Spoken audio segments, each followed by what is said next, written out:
I'm sure people would definitely be interested in hearing about your brush with death and experiencing this type of stuff. I Well, always love the near death experiences. They're always absolutely fascinating. well, okay. uh, I was in my 20s, early 20s, somewhere in that area. I got pneumonia. I hate going to the doctor, so I wouldn't go, and if things got real bad, finally went to the doctor, and she said, "I had a PA." Now I know there's probably some good PAs out there, and I don't mean to insult you or make you mad, but I don't really care for PAs because I went. She goes, "You got bronchitis," and 3 days later, I was laying in the hospital with half both my lungs filled with fluid because I had pneumonia, and I had That's a rough. 104 fever for 2 or 3 days.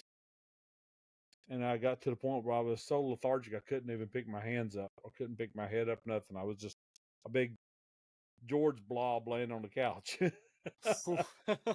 And they finally forced me to go to the hospital and went, and they started pumping all this stuff into me and doing all the, the stuff they do in the hospital. Well, it was about 2 or 3 o'clock in the morning, and I woke up and everything was great. I could breathe. Everything was just comfortable, and wasn't never too hot, too cold. And I was laying there and looked up, and the clock wasn't moving. The second hand wasn't moving or anything. It was like it was frozen. And I felt something weird. I looked beside me, and there's a little old woman standing beside my bed. And it was kind of just weird. It wasn't really bad or anything. I Did started she seem talking like to her. ominous, or did she seem like she was like actually like there, like a person standing there? It's normal, nothing unusual. It just felt kind of weird. It felt off center, but that's all I could really say.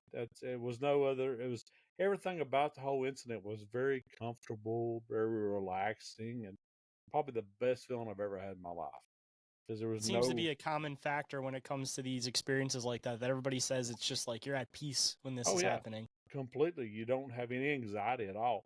So I sat up and started talking to her, and I jumped out of the bed and looked back, and my body was still in the bed. And I was like, "Well, that's weird." And and I was talking to her, and I looked in the corner of the room because I felt something over there, and it was basically a shadow that looked exactly like an angel. Had the wings, and you really couldn't see what they were wearing or what they looked like, except for the eyes. Had the bluest, most incredible blue eyes you've ever seen, and I still see them every now and then in my head. But the eyes were just—it was a very calming blue to his eyes. And he never said a word. He just stood there. And then people started walking through the walls of my room into my room. I was talking to each one of them as they come in, like I'd known them forever. And they introduced herself, and we talked, and what? No, it was just really a, a a great thing. It really was. And then Angel raised his hand up, and this little bitty pinprick of light popped up. And all of a sudden, it went poof, and the whole wall was nothing but light. It wasn't a shining light, but it was an inviting light. It didn't hurt your eyes to look at it. And each one of the people started telling me bye, and they walked into the light. Well, it was just me and the little lady there, and I thought, well, I guess it's bye time. So I went to go, and she grabbed me by the arm. She said, "No, it's not your turn, honey. It's okay. You need to lay back down in the bed and relax." I'm like, "Okay." So whenever I laid back down in the bed, and she walked over to the light, and she waved at me and told me bye. She stepped in, the light disappeared, the angel disappeared, everything. And I laid back down in bed, and all of a sudden people come bursting in my room. And they're kind of freaking out. And I look, and the clock is moving. And I asked one of the nurses, I said, "What are you doing?" And she just stops and looks at me. And they all kind of look at me, and they start taking my pulse and all that stuff. And everybody leaves except for the head nurse. And I asked her the old lady's name. I said, "Who was so and so?" And she just went completely pale. All the color left her face, and she just stood there for a second. And she said, "Well, she died in this room before you got here."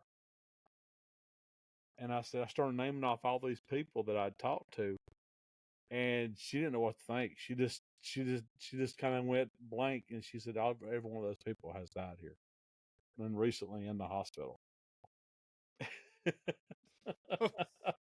That's like one of those ultra unexplainable things that, again, is super duper common when it comes to people having these near death experiences. They'll start listing people that recently passed away in the area, and it's like, it's undeniable at that point, especially to that person that you're confirming it with, of like, who is this? Who is this? Who is this? Like, I'm sure people in hospitals have a lot of these experiences, and a lot of them probably don't share them, but I feel like this is a common thing that happens in hospitals. And that's probably why so many people that work in hospitals do have faith in something on the other side, is because of how often this happens and they connect these dots between things. Oh yeah, and it is the most incredible experience I've ever had in my life. It's one I'll never forget. And this happened when I was in the 20s. I'm 56 now. I'll be 57 here in a couple of months.